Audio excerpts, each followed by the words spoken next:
I used to do lots of things. I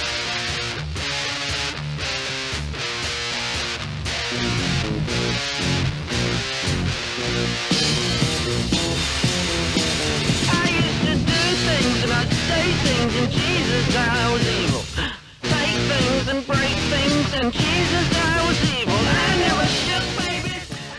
Welcome, everyone, to the latest episode of the Reckless Musecast. My co-host, Ben DeLesio, could not be here.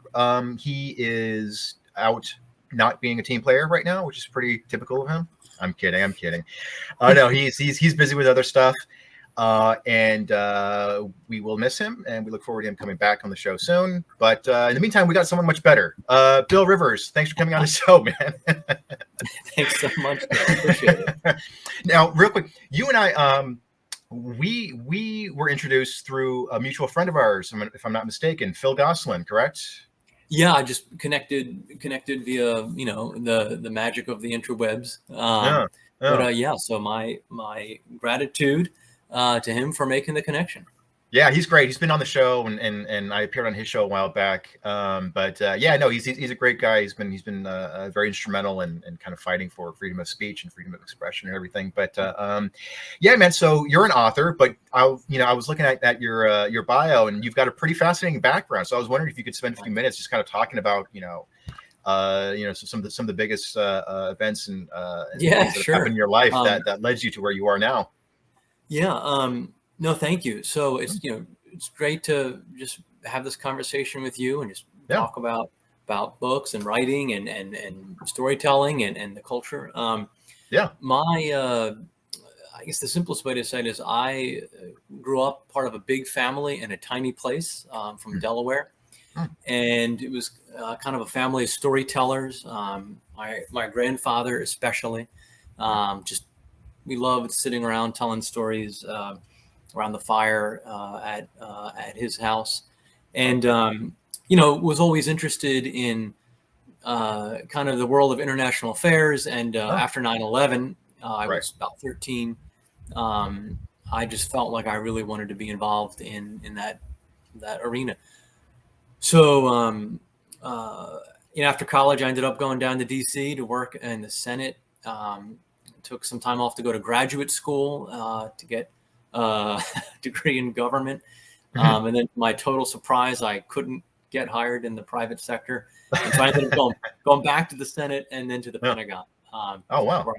Where I was a speechwriter at the Pentagon, and just a phenomenal experience, and just met a lot of just truly selfless people. And it's just a great, if you know someone who's serving on active duty, the personality and the mindset, and just kind of the mission and the care for their team. And so so that's writing has kind of been throughout that. And I was working on my first novel, Last Summer Boys, for about 10 years in that time frame, kind of off and on. And then in the middle of that time, spent kind of a focused summer. Let's just finish it, just get it done. I'm so glad that it did, because now it's out. And so just encourage everyone who has got that writing project kind of simmering in the back stove, just find a way to give it that focused time, because I think it's really necessary. Yeah, no, it's one of those things, and maybe we can kick off the conversation here. It's I'm a screenwriter. I'm not a professional screenwriter yet, but it's one of those things. I moved to LA a couple years ago. I love that. Yeah, it is kind of a typical LA story. I very, very, very, very, very quickly, because I've talked about it numerous times on the show. But I before I moved down here, I was living in Silicon Valley, and I was working in the Silicon Valley tech startup space. And I was making pretty good money, and I had good benefits, but the job just was not. It was getting less and less creative for me, and also just sort of like this hyper. The woke culture was starting to creep in more and more, and the diversity and inclusion, and just sort of like, this isn't. I don't think this is a very good environment for me. So I quit, and then I just kind of bounced around for a little bit, for a couple of years, and then finally I was like, like I'm just gonna move to LA. Like I've been writing on and off for the last, however many years, and I think I've saved a nice chunk of money, so I'm gonna move down to LA. And then the pandemic happened. But it was, but I mean, it's one of those things where it's like, it's kind of tying it back into your story about how you were working on a story for a long time, and then you're just kind of what the hell, like I need to just sit down and just do it.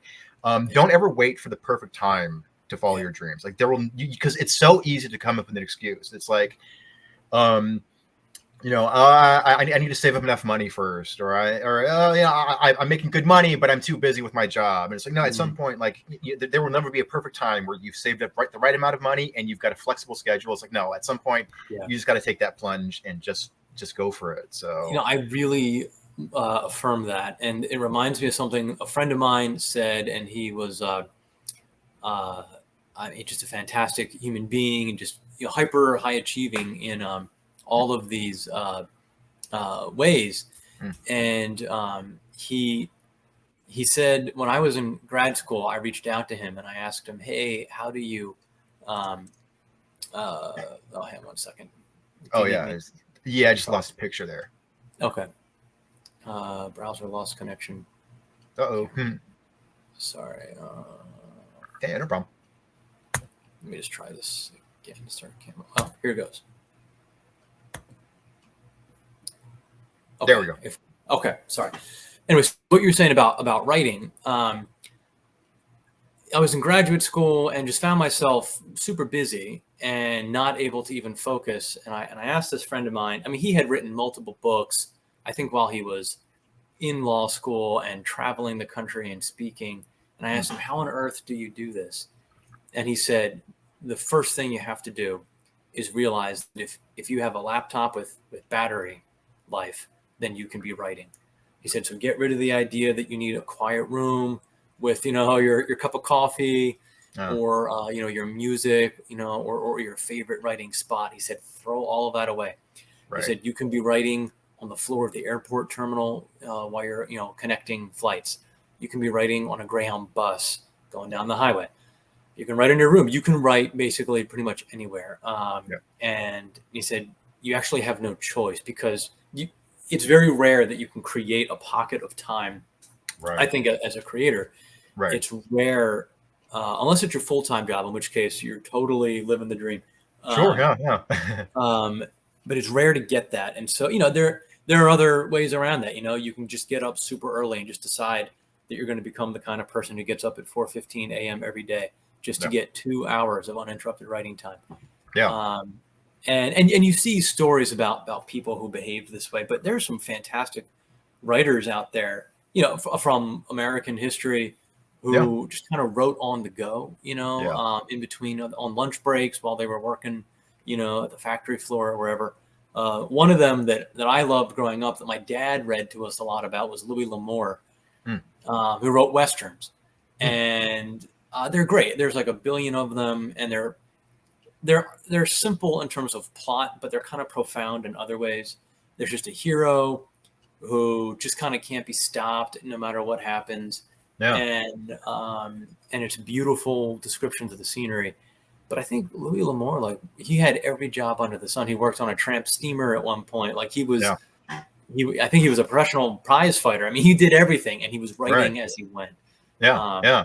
No, to your point. So moving to LA, taking the plunge and just doing it. That's awesome. Yeah. Well, I mean, it's there's really no substitute for just putting pen to paper, really, at some point. And it's like, if you're in a position where you have like the perfect writing spot and like you can carve out hours a day and put nice music, have a nice cup of coffee, and have that whole like sort of idyllic writer's environment, cool, go for it. But if you have a notebook and a pen, then there's really no excuse. Yeah.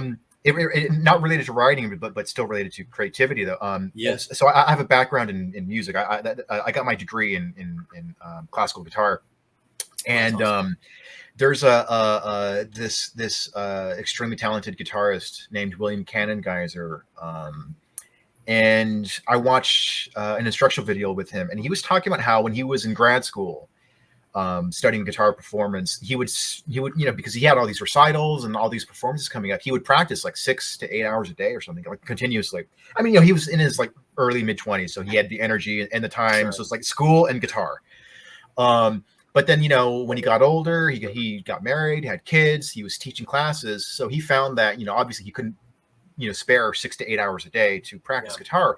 But he said that if anything, it made him a better guitarist, because like, he's like, some days I would only have 20 minutes to practice, but that forced me to focus on the aspects of my playing that were not very good. So it's like, okay, if I only had 20 minutes, it's like, usually I would spend, hours going over a piece that I'm already very familiar with, but it's like, no, focus on that one measure that I've been struggling with. And for anyone out there who as a musician, 20 minutes is a long time, is actually a good amount of time to work on one specific technique. And I think that's the same for any other creative endeavor. Like if you're a writer, it's like, okay, like I don't have a whole lot of time to write a whole chapter, but in half an hour I can knock out this character's backstory. Okay, cool. Like that will help me in my next writing session. So yeah, no, I really like that, and it's writing is such a personal thing because it's how you think, and it's a vulnerability because your mind, you're putting your mind out there for the whole world to see and take issue with. And if it's, I think it's a little bit easier to write fiction because there's the assumption that this world is largely pretend, even if it's really realistic, it's still pretend. So it's okay. They know that going in. If you're writing nonfiction, like some sort of a treatise on, economics or philosophy or, politics, it has to be really sharp. I've always felt it's got to be really sharp. And so unless you're feeling bold, the temptation for me, at least, is to write the stuff is going to come out really good. Mm-hmm. But I think to your point and to the guitarist's point, no, if you've only got 20 minutes, you should go live in the pain and go sit there and just, anything out on the page is better than the perfect thing up in your mind. Exactly. And just let it come out and be terrible, kill the critic, but let it be there. And then the next time you go back to it, it's a little bit better. Exactly. Yeah. So much of the creative process is taking that first difficult step. I think it was Steven Spielberg who was asked, somebody asked him in an interview, like, what's the hardest part about directing? And he goes, getting out of the car. So it's just sort of like when you show up to this has happened to me. Yeah, this has happened to me so many times where it's like, I know I should practice guitar or piano, or I know I should write, but I'm just not feeling inspired. I'm not feeling in the mood. But like, and I will admit that I often give in to the temptation to just watch TV or do something stupid. But more often than not, when I find that I'm able to take that first difficult step, it's like, okay, I'm going to write for 5 minutes. I'm just going to write down at least, a few sentences or a couple bullet points, and maybe I'll come up with a good idea that I can work on later. Yeah. If I go in thinking, okay, I'm going to write for at least 5 minutes, just dedicate 5 minutes. What usually ends up happening is I'll write for like 20 or 30 minutes, and then I got like half a page done. It's like, oh, hey, I got a few more ideas too. Hold on, let me finish this. So that first step is a doozy, but it's one of those things where it's just like, I'm a big fan of Jocko Willink. I don't know if you're very familiar. No, I'm not familiar. He's this former Navy SEAL guy, and he's really into like discipline. Okay. And what I love about him is that he's pretty apolitical. He's pretty non-ideological. So it's just like anybody can just listen to him or read his books and just be like, okay, cool. Like he's all about discipline. But if you follow him on social media, specifically on Instagram, he gets up every morning at 4:30 in the morning, and then he'll take a picture of his watch, and then like every day at 4, and it'll be like 4:32. It's like attack the day. You put get that workout in. So it's sort of like, if this guy who's like in his 50s can wake up every morning at 4:30 and lift heavy things, like I can put in 5-10 minutes to write. Sure, exactly. And it's so the other thing about it is, it's this is embarrassing. Is it Plato or Aristotle who talks about habits, and virtue is a habit, and so building and discipline of that kind is a habit, and and that's just a little bit of effort every day, and then over time you build it such that your body is naturally waking up at 4:30 a.m. and you're naturally sitting down to write and do that. And what came at first as difficult to you is now kind of second nature. And actually, this reminds me of something else from Shakespeare. I think it's Macbeth. Who is it? No, it's Hamlet. Hamlet is speaking to his mother, and I think he's angry at her for sleeping with his uncle. And he says, "Don't do that. You know he's a bad man. You know he killed Dad. You shouldn't do that." Yeah. And Hamlet's mother says, "Well, I know, but I'm just a weak-willed person, and I give in every time. I don't want to, but then I give in." Right. And Hamlet has some line. I'm going to butcher it, so I ask the forgiveness of all the Shakespeare lovers out there. But what he basically tells her is, "Fake it till you make it." And he says, "If you want a virtue, but you know you don't have it, pretend that you have it." And custom, he calls custom a monster in general. He says custom, like habit, is a monster, but here it will change the stamp of nature. And so basically saying, fake it till you make it. So if you're not really a courageous person at heart, you don't think you are, well, pretend that you are. What would a courageous person do in whatever situation you're facing? What would a disciplined person do? And just over time, it changes the internal disposition within reason, right? I mean, of course, yeah. I'm never going to be like Schwarzenegger in terms of my ability to lift weight, which is not going to happen. But I can definitely get stronger. I'm stronger now than I was, a year ago, and hopefully a year from now I'll be stronger than I am today. But within reason, you can build that out. Yeah, no. This reminds me of a conversation that I had on a previous episode with my co-host Ben. We had a guest on, and then I mentioned something about how I was an aspiring screenwriter, and then Ben gave me a hard time about it. And he goes, "What do you mean you're an aspiring screenwriter?" I was like, "Well, I tell people that because I don't want them to think that, if I meet them, I say I'm a screenwriter, then they automatically say, oh, especially here in LA. If I didn't live in LA, this probably wouldn't be as much of an issue. But if you say you're a screenwriter in LA, people will automatically say, "Oh, what have you written? Like, has any of your stuff been produced?" Anything I know, yeah, exactly, yeah. And he's like, "Yeah, but like, are you actively writing? Do you write on a regular basis?" And I said, "Yeah." And he goes, "Then you're just a screenwriter. You're not an aspiring screenwriter." And we were just kind of going back and forth on it. But it's a good point where it's sort of like, if you have this grander vision for yourself, stop pretending like, oh, it's that version of me is so far down the line. It's like, no, like that better version of yourself as an artist, as a creator. What would that person do right now? They would carve out time to work on their craft. Carve out time to work on your craft right now, and you will be that person. Like it's not like something that's like, oh, I need to work on this for years and years before I become virtuoso. No, what would a virtuoso do? They would practice. They would work on their craft. So do it right now. Yeah, and these stories are always so inspiring when you hear about people who do this sort of a thing. I mentioned Schwarzenegger earlier. I mean, that guy. He had a biography that came out a couple years ago, like 2013, I think. It's called Total Recall. It's awesome. Like, honestly, totally worth it for anyone who's interested, I think, in, certainly in entertainment and kind of making it in that space, but also just in the story of a guy who had a mission in life and wanted to pursue it and just was willing to do something totally new. And bodybuilding as a sport was totally different. It was fringe, and no one knew what it was, and his accent and all of that. It's a really cool read, and it's a quick read. It's long, but it's not at all like difficult to read. Right.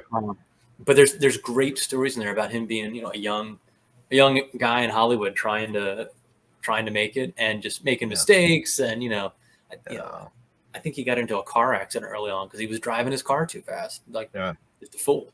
And he said, I was really lucky because I could have ended everything for myself then. Right. And it's just, it's interesting. But So I'm curious, what genre of like screenwriting would you write in, or do you write in? Horror. I'm wearing an Exorcist T-shirt right now. Actually. Oh my gosh. Okay. Yeah. Horror. Okay. Yeah. All right. So tell me. So this is interesting. If you don't mind. So in creating a villain, so I wrote, this book, Last Summer Boys, right? Yeah. Fiction novel, villains were a little bit hard for me. And what makes a villain? What makes a villain in your mind, like in horror?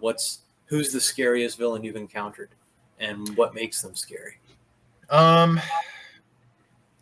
Good. That's a very good question, and that's something that I had wrestling with for a long time. Because when I work when I write horror, so for starters, I'll start off by describing the type of horror that I'm not into. That's sort of like generic slasher horror films, and I get a kick out of those movies. I love the sort of low budget, trashy horror movies, but it is sort of like they have their role.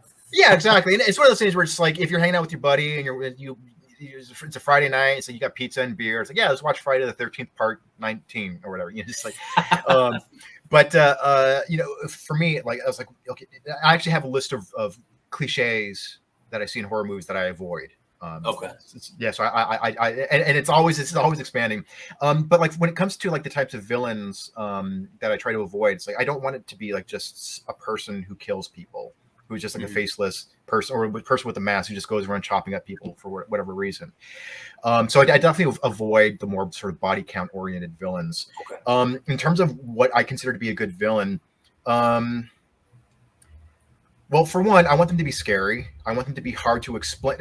I want them to be hard for the audience to understand. But that doesn't mean that just because there's an air of ambiguity in them, that doesn't mean that it absolves me of the responsibility of knowing what. Yeah, sure. Because it's important for me to know what the motivation is for whatever the malevolent force is. Yeah. I obviously want to give the audience bits and pieces of what that could be, but let them kind of figure that out.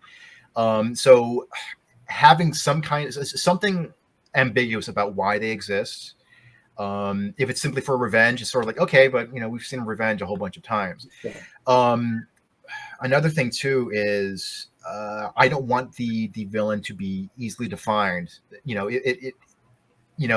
Even if there is a physical element to it, I only want that to be one aspect of it. I like the idea of it being maybe like a force that's felt, that permeates, the characters and the surroundings. That's hard to define. And I also love the idea of a villain in a horror film to be something that you can't get away from. That because it's sort of like the classic critique of haunted house movies. It's like, well, why doesn't the family just move out? Sure. But imagine encountering a malevolent force that you cannot get away from.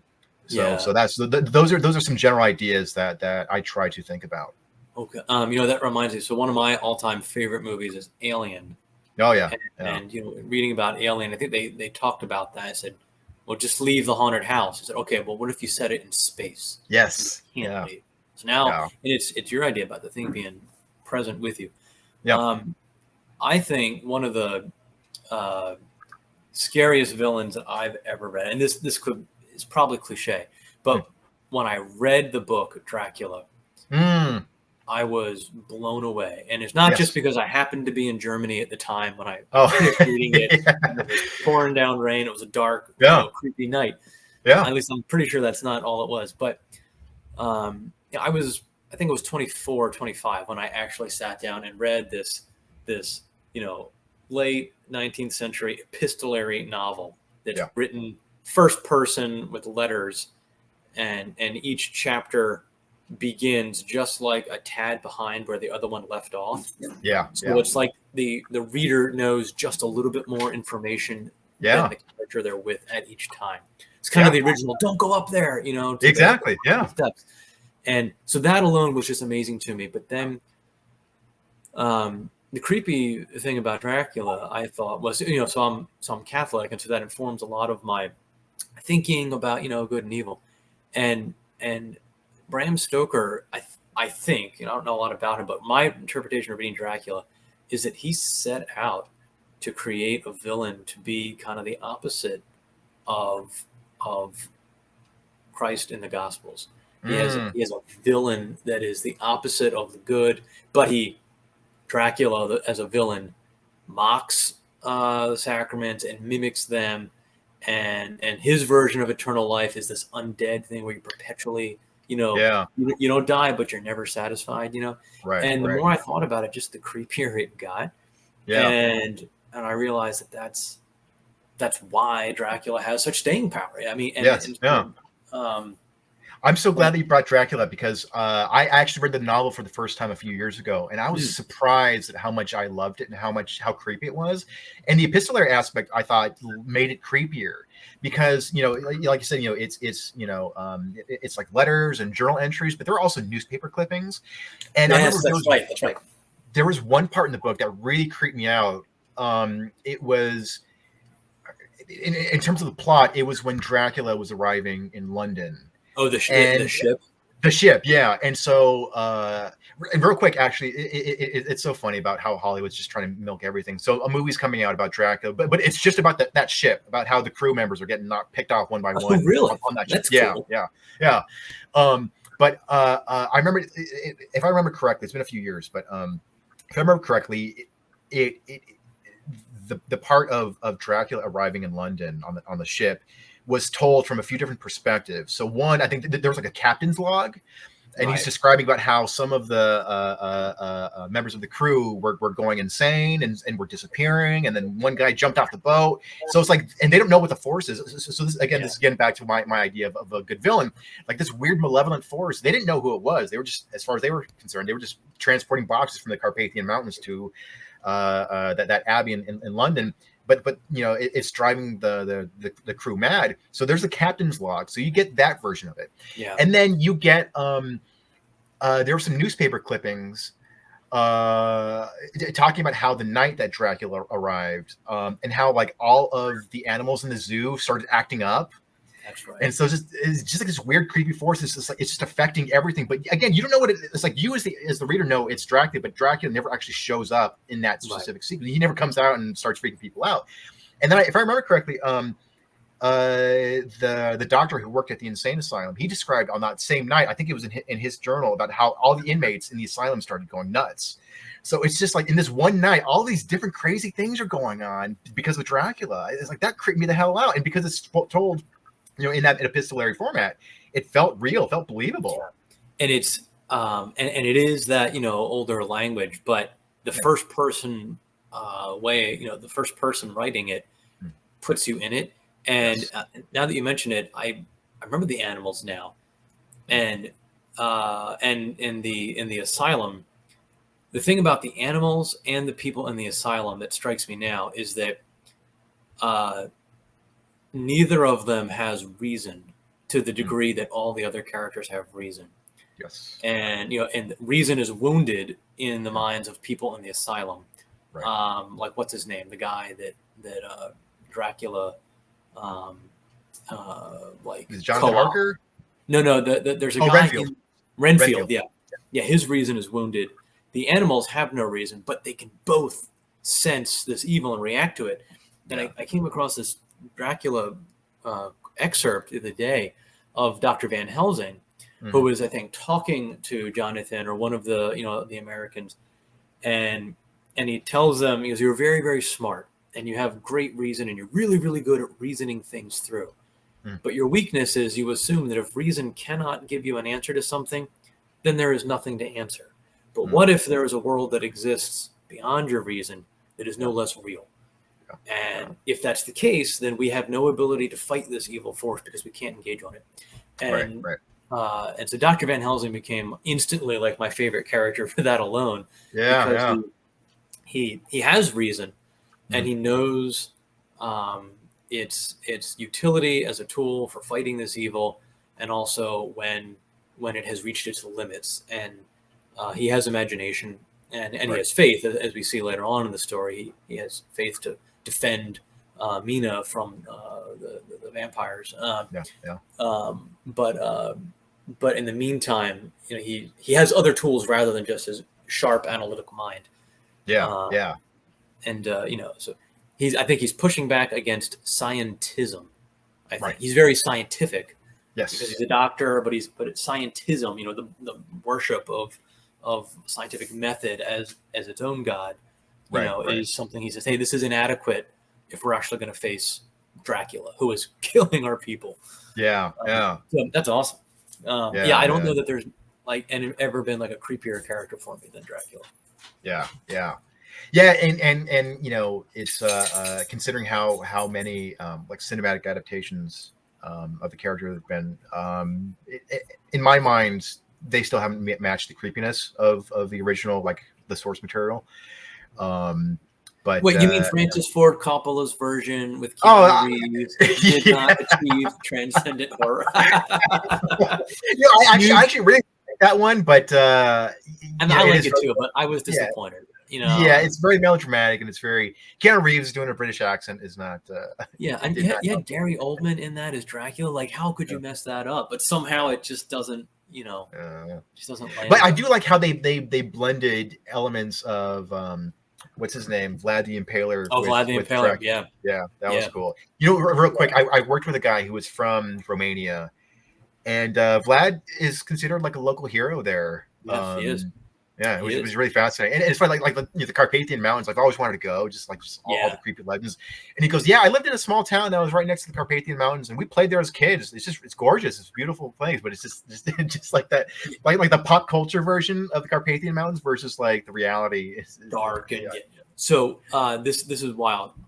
In college, many moons ago, I wrote a paper on that historical figure Vlad Tepes, I think is how you pronounce it, just because I was fascinated. And he was the prince of his little Romanian, you know, city-state, Wallachia, that existed between the Ottoman Turkish Empire and the Christians in Europe. Excuse me. And he just wanted to be like ruler of his own fiefdom. Yeah.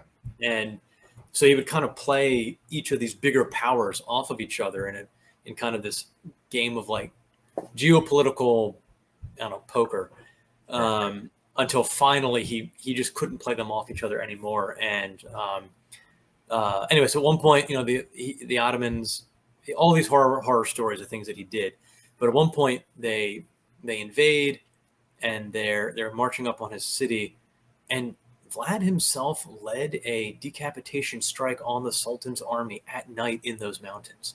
Jeez. So like the king and his guys, like got his band together, and it was the middle of the night, and they charged into the camp of the enemy, and they got actually into the Sultan's tent, killed everybody in the tent, but the Sultan happened to not be there at the time.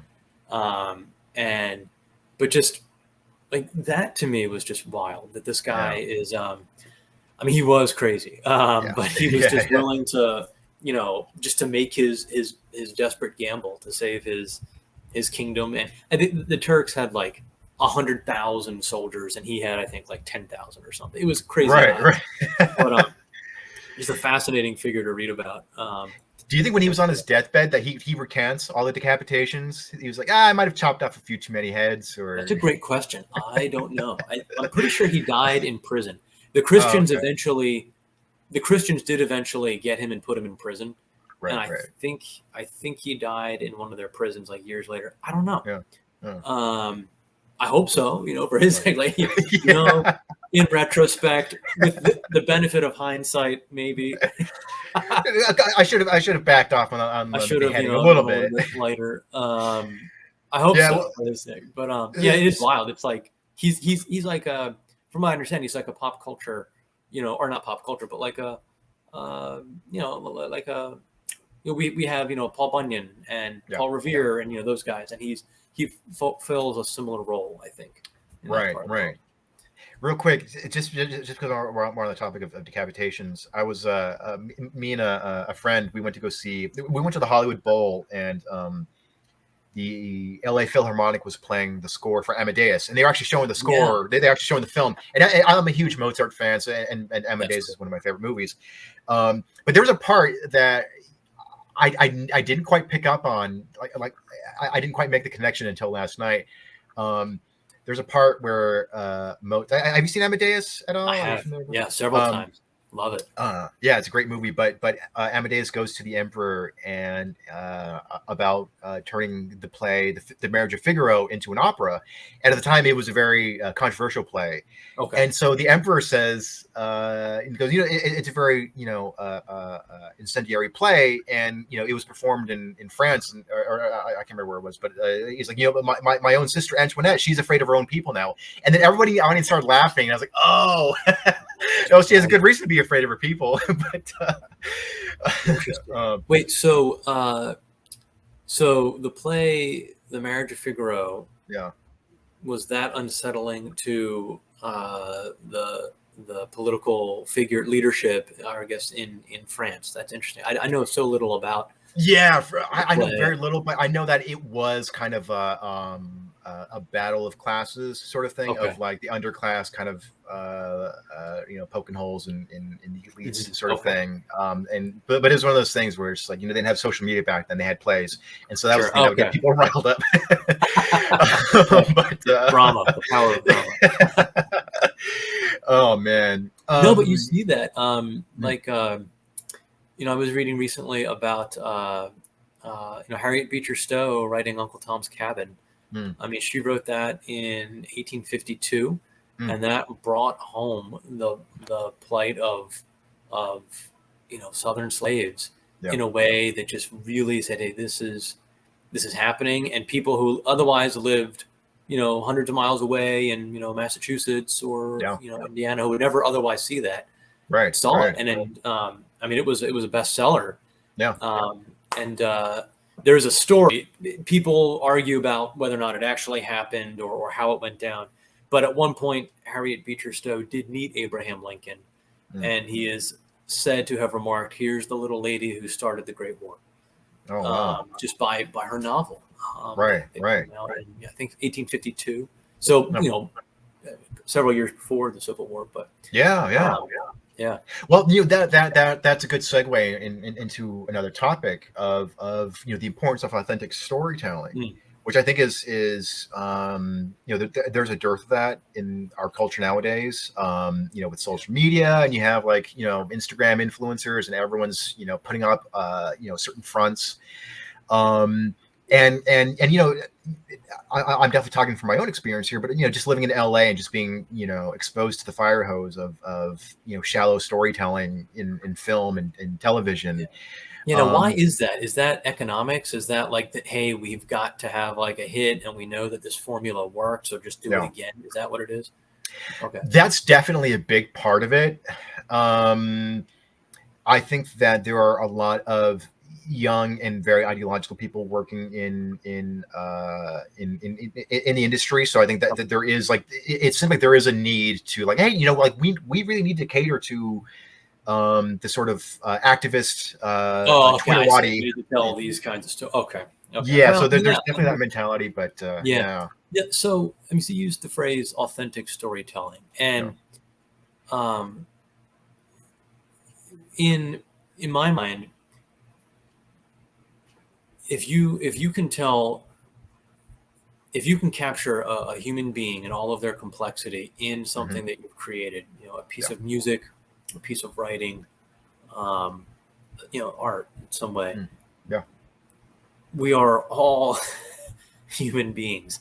And so I think in order to have an authentic story that people can relate to across time and space, and I think that to me is the real key of how authentic is your story. If somebody like you and I just spent 15 minutes talking about Dracula, Bram published that in 1898, and we can still talk about it. And it's not because we're in Victorian England or we have the mores or the customs of that era. I think it's because that story is creepy as all get out to us, no matter when you're alive, or what language you speak. So my general kind of answer to that is, how do you find? So it starts with the human person, and what is the human person?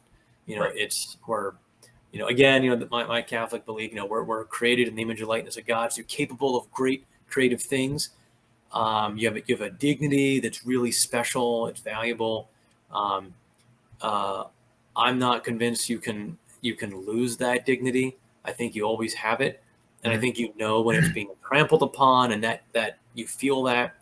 However, I also think, and I get into this a bit in the novel, you have free will too, and you can choose to honor your own dignity and the dignity of other people or not, for whatever reasons, and your decisions are what the story becomes. And so an authentic story, and I, to some extent, entertainment is still a business, and so people have invested money in these stories, and they want them to do well.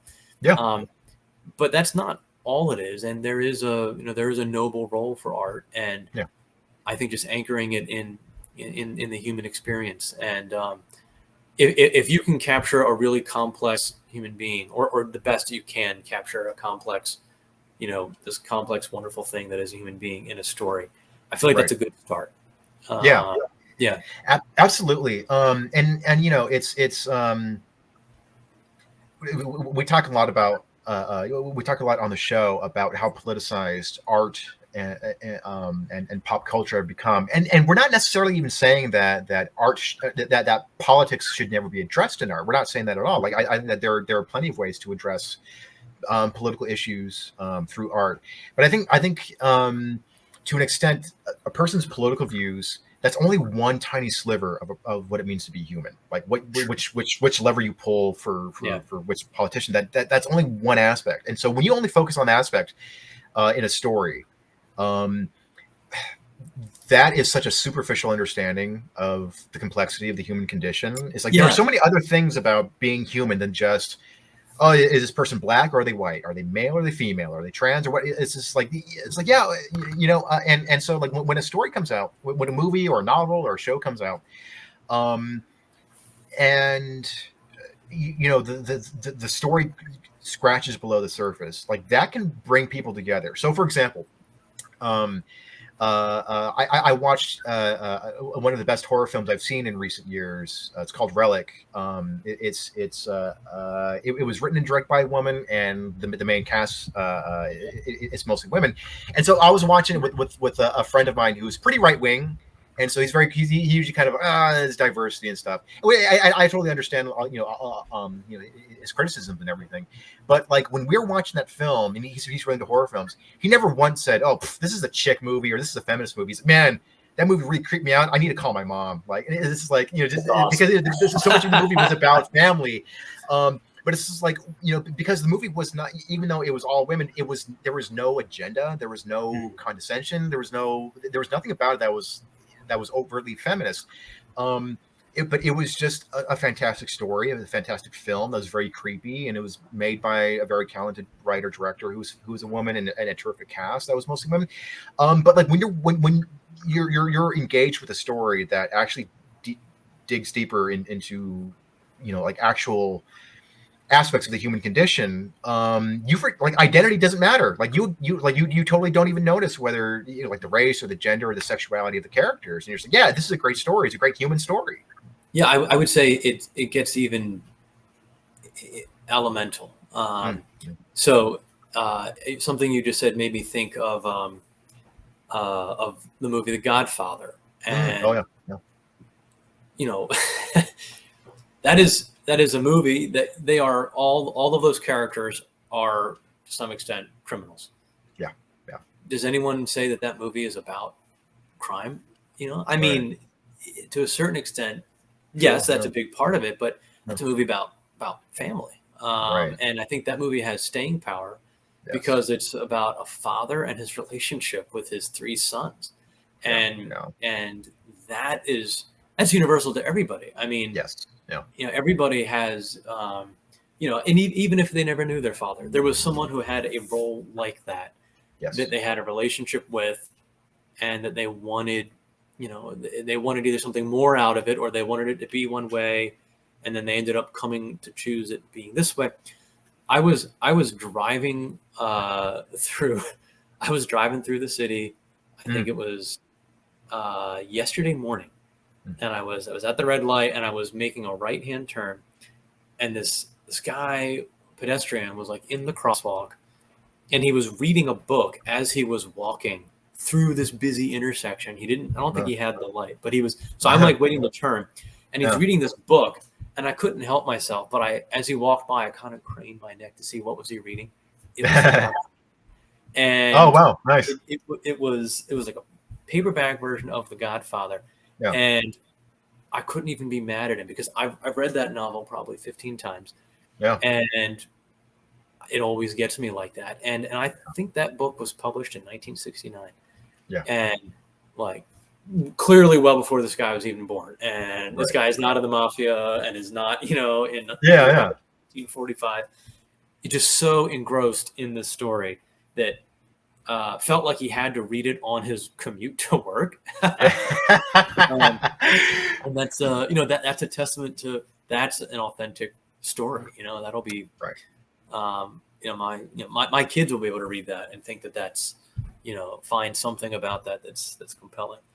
Right. Yeah. It's not just it wasn't just a sort of potboiler crime movie. It was or novel too. But I mean, it deals with much deeper themes about family.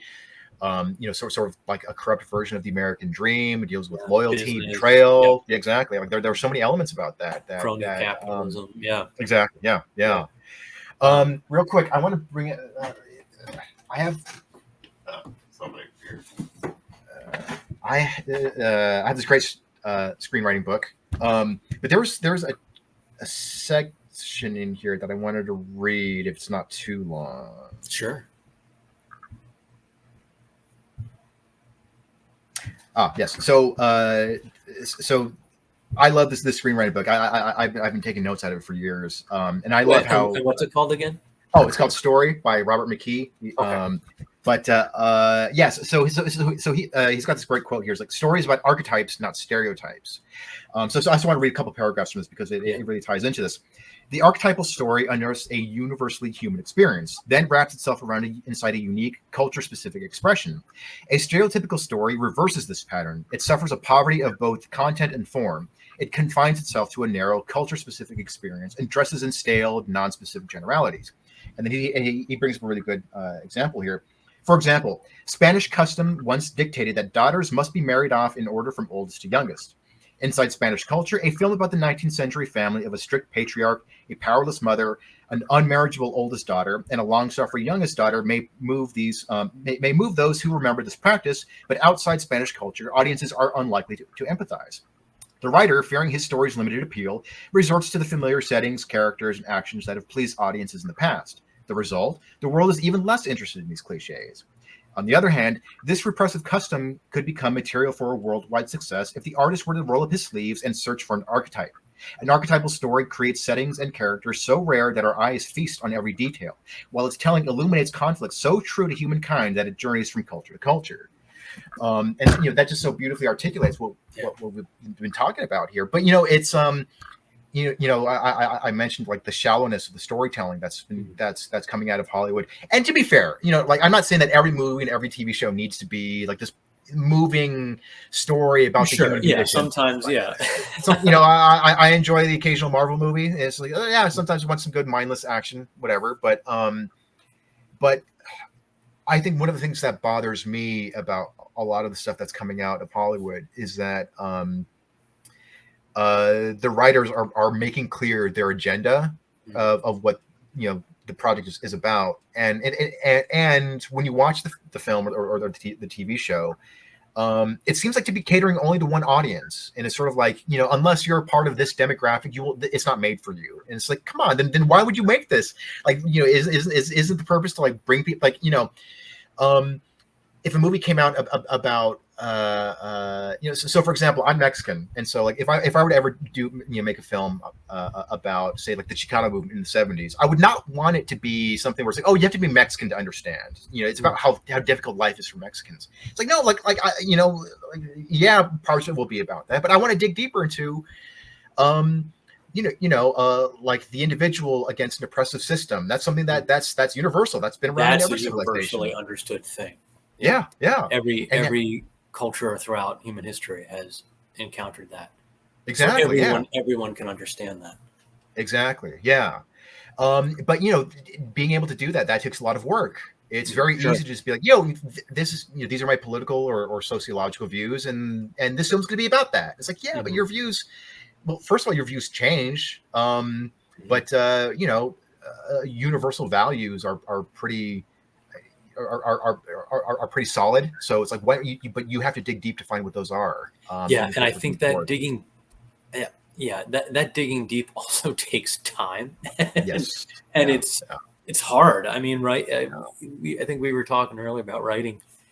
Writing is one of the only things that I know of that gets harder the more you do it. yeah, And I hope that that's because the more I do it, I have a greater understanding of the complexity of and the different degrees of of nuance of whatever the thing is. right, But right, but maybe not. Maybe it's sure, just sure. hard.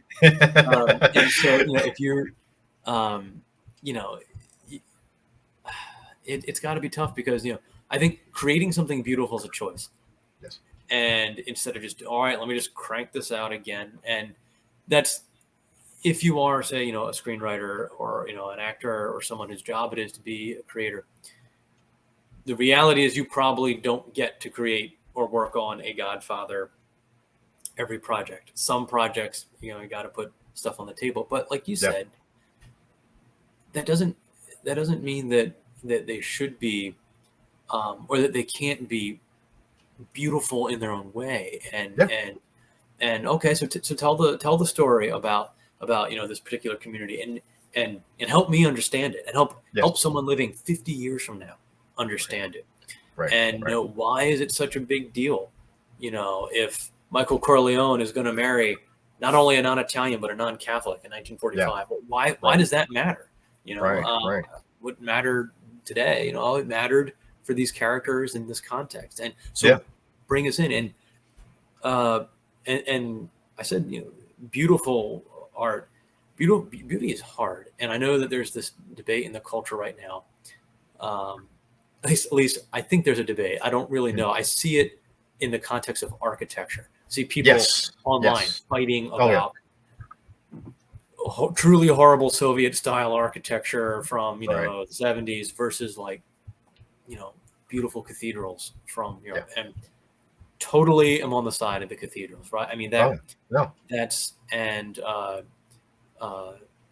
those took generations to build, so someone, and this is not an argument that's original to me. I've heard hundreds of people make this argument, but people setting out to build the cathedral knew that they weren't going to live to worship there. They weren't going to see that thing completed. Right. They were going to die well before then, and their grandkids might get to walk into the finished cathedral. Yeah. But it's a beautiful thing and it's still there and I can go see it and my kids can see it and you can be inspired by that. Yeah. And okay, so maybe we're not building cathedrals every day.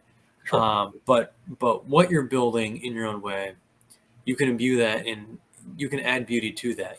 Even and maybe especially in the genre of horror. There's nothing that says that there can't be beauty in horror movies. And in fact, you probably need beauty there to draw the contrast more sharply with the horrible thing that is exactly there. And if you do that, you punch it up and you elevate it. And I do think it is the role of the job or maybe the responsibility of artists to help elevate anyone who encounters their work. And just my sense is that there's a lot of stories out there. There's a lot of true depressing things happening in the world. Yes. We can't hide from them. But when we're choosing to pick up a novel or engage with a piece of art, if it can help us better meet those, be more virtuous in how we meet them and how we interact with others, if it can do that in service of the story, it should. Right. And to some extent, all stories have to entertain. Otherwise, they're not stories, right? They're just boring. Right. And so it's got to be entertaining, and that's hard. And I won't say that I'm any sort of expert at it. I just know that I want to keep doing that and to try to get better at it. Right. And just encourage other people to do that too. Tell that, and my novel, I wanted it to be a hopeful story about a family that holds together and loves itself, even though they have fierce disagreements. And they have a strong sense of identity and duty, and people understand their duties differently, Right. And how do they reconcile that? But at the end of the day, the family loves itself and each other, and these brothers. It's a story about brothers. Yeah. And these brothers, they love each other. They love each other better by the end of the story. Right. Right. And I just think that, and partially I wrote it because I don't think we see that enough. Yeah. Yeah. And it wouldn't be better if we had more of that. So yeah. So one thing this is a segue to another interesting topic is so when you set out to write a novel, do you have like a sort of theme or controlling idea in mind, and then kind of set the story to kind of be a vehicle for that, or do you just kind of have a plot in mind, and then as you're writing it, you go, oh, this could be a metaphor for something, or this can be about this theme? Yeah, thanks for that question. I don't think I consciously had a theme in mind per se. I did have an idea of the story, and then I knew that in writing it, I was going to. If I just focused on trying to tell the best story I could and create a sense of atmosphere, and I've heard from people who've read the book that they really like the atmosphere, so they think that it really works on that level. My general sense was, if I focused on atmosphere and plot, themes would kind of subconsciously bubble up on their own and come out just given my years of being on this planet and having had my experiences and thoughts about the world. So I thought the themes would probably take care of themselves. Yes. And then in editing, so that was kind of the first draft, or the first completed manuscript. And then in going back and editing, some of them do kind of come out more and more. And I actually didn't realize this at first, but my agent made a comment so the story is set in the late 60s, 1968, a year of total chaos and pain and suffering, assassinations, and the Vietnam War. And the primary challenge is there's this little boy on a farm who is worried that his oldest brother is going to get drafted and killed in Vietnam. He doesn't want him to go. And so he spends his summer concocting a way to get him out of it. And he thinks, if I make him famous people don't get drafted. He naively assumes that. So I just need to make him famous in my little podunk small town in middle of nowhere, Pennsylvania. And then then I'll save him from the war. It's simple, easy. Right. And of course, he's a naive character, but that's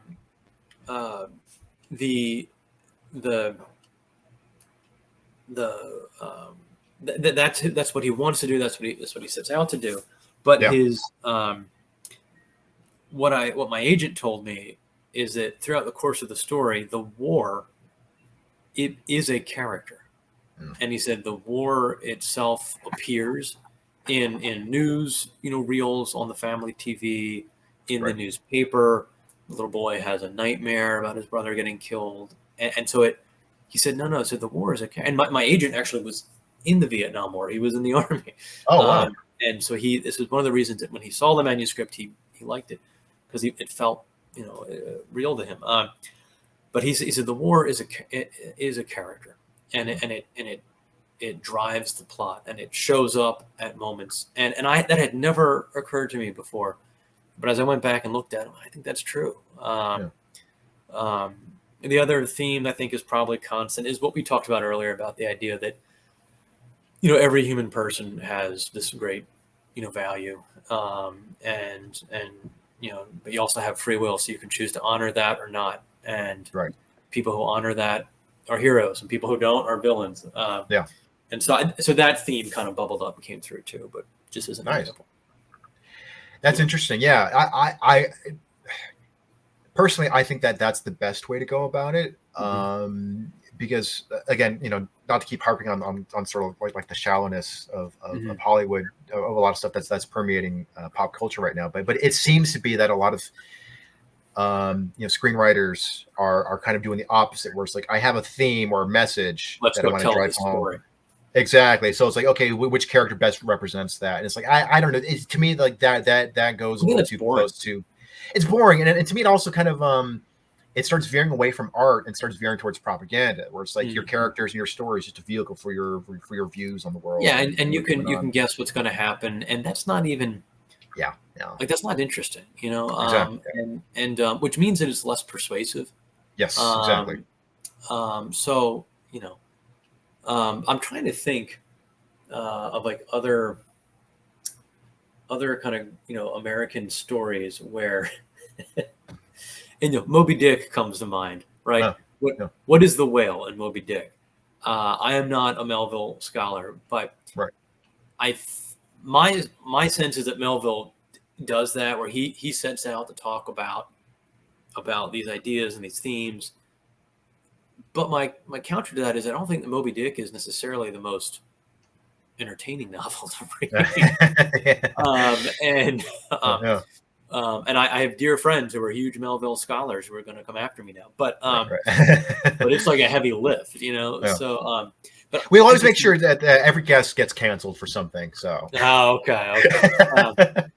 But basically, yeah, tell your story, you know, and your themes will naturally come up through it. So yeah, no, definitely. And with the screenplay that I'm working on right now, I was actually surprised because initially I set out to just kind of turn a personal experience into a horror story and just hopefully it's something that's creepy and maybe it's something that will sell. Maybe I can find a little studio to sell it to, and maybe that can lead to other opportunities. But as I've been writing the last few months, it ended up I ended up kind of like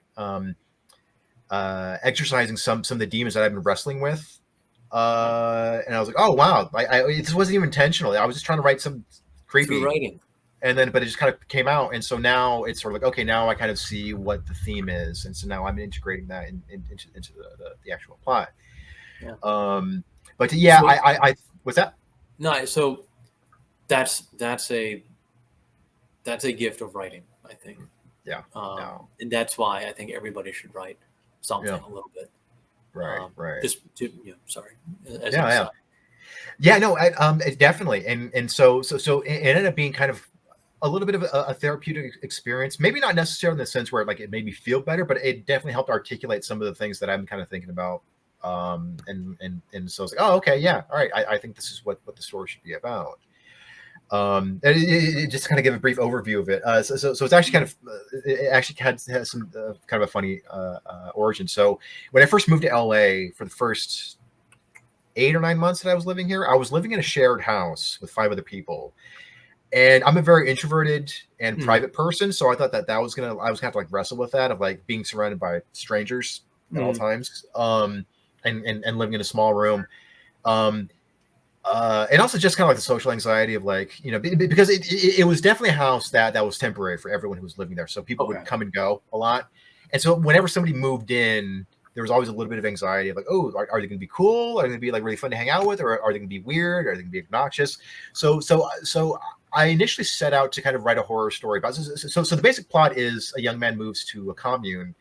He went through kind of like a traumatic life experience. He doesn't have anything else to fall back on. He's got a cousin who operates a commune, so he's kind of like, all right, well, he's family, and he's going to let me live here for a while until I figure out what my next step in life is. And so the commune is actually a cult, but he doesn't really realize that. Doesn't know that going in. Oh, interesting. Yeah, exactly. Interesting. So I initially kind of set out to just kind of play with. It just set up the idea of like initially I wanted to just kind of play with social anxieties of just kind of being surrounded by strangers and having to fit in.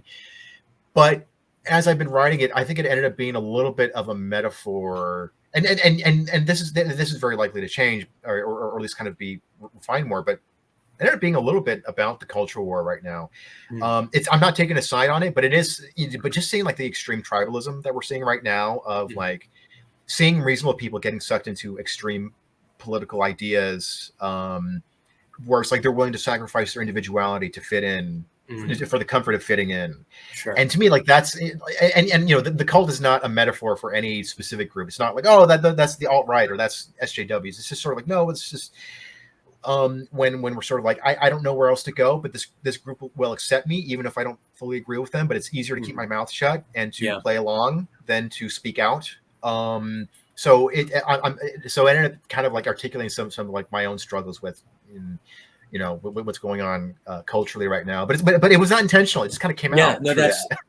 I mean, that's an organic response, Right. that, or a realization that you have, that comes through that. When I've been writing on different things, lately, lately I've been getting up early just to journal or write, thoughts about another story, another book. Let me just capture these things down, and I didn't know necessarily what I wanted to write the next story about, but I found myself just being drawn more and more to, I like historical fiction. So I Yeah. found myself drawn more to the Great Depression as an era Yeah. that my grandparents were children in, and told me stories about it. And so I find myself just kind of, Googling around or doing research on the Great Depression, and what was it like to be, a young kid in that time, and then kind of through the course of that, I realized, I think that has to be my anxiety about the economy, Yeah. inflation, Yeah. uncertainty of the world, and the world feels like a very uncertain place right now, Yeah. Yeah. internationally, and to say the least. And it feels very, from what I've read about the Great Depression, like this is what's coming up in my mind. Okay, so there's got to be something to that. There's something, and if I'm feeling that way, maybe other people are feeling that way, and maybe there's a story to be told about, engaging in that time, Yeah. and that can help people weather the uncertainty or the economic, anxiety or pain of our own. I hope we'll see. Yeah. Yeah. More research. Yeah. And actually, that's a good. I know we're probably getting close to time, but in terms of researching your stories, how do you go about that? What's your research process? Good question. For this script,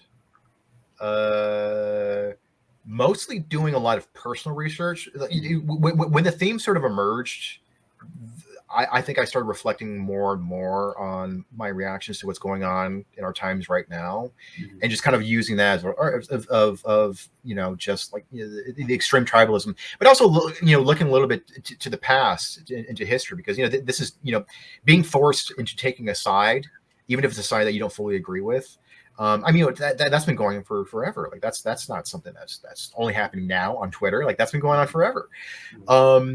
Another thing that I've been kind of diving into, I got the series of books. It's called, the series is called The Horror of Philosophy. Okay. So yeah, it was actually very interesting. So the first one was just sort of like, kind of analyzing pop culture through a philosophical lens. And then the other one is actually, and then the second in the series is doing the exact opposite. It's treating philosophical ideas as if they were horror stories. It's written by this philosopher named Eugene Thacker. So I've been diving into that. My dad, as a joke, because he knows I'm into horror, but I'm not into black magic.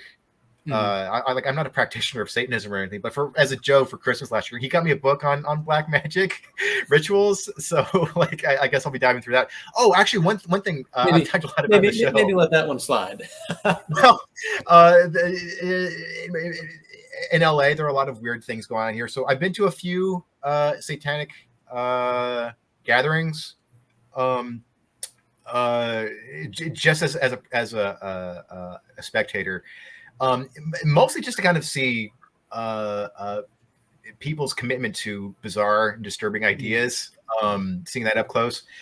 So I've been doing a lot of more like hands-on research in that regard. And like I said, I'm not practicing. Like when I went to this one satanic ritual thing, I just thought it was so stupid and so cartoony, and just like it was about as rebellious as like hanging out in a Hot Topic for 2 hours. It was just very silly and dumb to me, but and very theatrical. But it did kind of give me an up close look at seeing people fully buying into Satanism and things like that. So it's like, and by the way, the cult in my horror story, it's not about Satanism at all. It's when I'm creating. But yeah, so that's the research I've been doing. Yeah. So I mean, to the point on researching and people feeling kind of thrust into a dilemma. Yeah. I all this research that the Civil War just comes to my mind a lot. You go and you read about that, and there's endless stuff there. And I was reading about part of it a couple of weeks ago for a different project. Just heartbreaking stuff. I mean, literal, actual brothers on other sides of the conflict. Cousins, parents and their sons on the battlefield, finding each other, and make it just heartbreaking. So this, it's been a part of the human condition, and I just something that might, if it's helpful to you, to think about, thing to research, and because they're they speak differently, 100 whatever it is years ago, but the human heart and mind is still still the same. And so we'll have the same impulses towards heroism, and the same vulnerabilities for cruelty and all the rest. What about you? So do you like what's your research approach? I think it's definitely if I can find like a first person account of something, I really like that. And it's funny because when I started writing, growing up, I never liked reading first person. I didn't like. I weirdly thought that stories that were in the first person were like less artistic or less less authentic stories. I don't know why. This was a weird thing. But when I was trying to write this one, I went through draft after draft and just couldn't. It was boring. I couldn't make it work in the third person. And for like a year, I had this idea, well, what if you just tried it in first person? Well, I don't write first person. I don't do that. Yeah. And we'll just try it. And I finally tried it. And I think I did in about 10 pages what it had previously taken me like 4 chapters to cover. By switching a main character and switching the voice. It just, it was transformative. It made everything happen. And I never would have thought to do that. And so, but what I found is in doing the research about whatever era it is, whatever time of the Great Depression or the late 60s, oral histories, there's something about it helps me kind of imagine that, that person's talking to me. They're telling me about, what it was like to grow up in this time period with these, forces going on around them in the news that, depending on their age, they may have had no idea about. I don't. Right. I'm not confident that, a 12 or 13-year-old boy in 1937 had any idea necessarily what inflation was, or a stock market crash, or overproduction per se. Probably had heard about all of those things, but I don't think a 12-year-old in, I don't know, rural Pennsylvania necessarily understood them. But I'm certain that 12-year-old understood what it was like to be hungry, to watch people you love struggle with desperation, a sense of how can I provide for my family, to go without. And so part of the research is just historical, like what was it actually like? How much for a loaf of bread in 1937? But that's different from that. Detail can be really important in the right context, but the more important thing is how, what was that little boy feeling? What was he, afraid of or happy about? Because well, he was excited at some point, to play with his friends. What was he interested in? So I think it's probably, when I find first person oral history, I feel like, this is the most helpful. Nice. Might not be true, but it's how I feel. Right. Yeah. Well, real quick, this reminds me of a little bit of a humorous little story. an author friend of mine was working on a historical fiction story. It was a period piece. I think it was set in the late 1800s. I can't remember exactly what it was about, but I remember that she was doing some historical research on it. And there was a part in the story when a teenage character sneaks out of their house, and I think they lived on a farm, like in a small town. Classic. Yeah, that sort of thing. And they're sneaking out of the house, and they're sneaking out of the window. And then, another writer friend of mine is like, "Well, you should probably research what kind of windows they had back then, because maybe it was a really noisy window, and that would wake up the parents, wouldn't it?" And she's like, "Yeah." And then I ended up spending like hours and hours researching window latches. And then she's like, "I don't think that the audience will care. I think that's one little detail that I can just skip over." But it is one of those things where it's like, research it can be vitally important, but I think sometimes it can be kind of a distraction from just like, okay, just tell the damn story. You can skip. I find that it's most helpful to sometimes when I'm stuck. I can't think of anything. That's generally a good indicator. Maybe you should go back and do some more research. Yes. Less to find out the research itself, more because it will trigger some new thought. Oh, exactly. Well, actually, the window does make a sound if it's opened this way, which can have this, whatever it is, and it just gives kind of more terrain for your mind to gain purchase knowledge, climb the mountain. I always recommend, because I've known other writers, and they often use the research as an excuse not to write. And it's like, but it's like you have this idea for a plot and you haven't even started writing that out yet. Like, it's like for me, like I don't start looking for outside inspiration until I've ran out of ideas, until it's just like, okay, like I've written the plot, I've written the characters, it's still not working.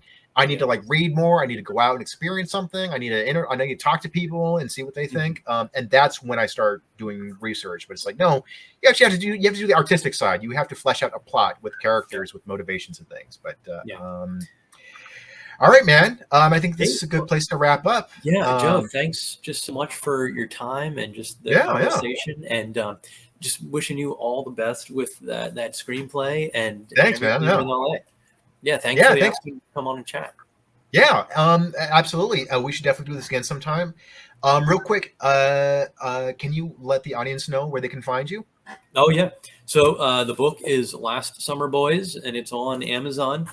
And I'm on. There's like a little like click, follow the author button there. I put something up there. And so I should upload more stuff on that, and on Instagram. So at Bill Rivers, Bill.Rivers. So thank you. Excellent. Yeah. All right, man. Bill, thanks for coming on the show. Let's do this again sometime. Best of luck to you. Appreciate it. Stay with us, buddy. Okay. See you. Yeah. Bye.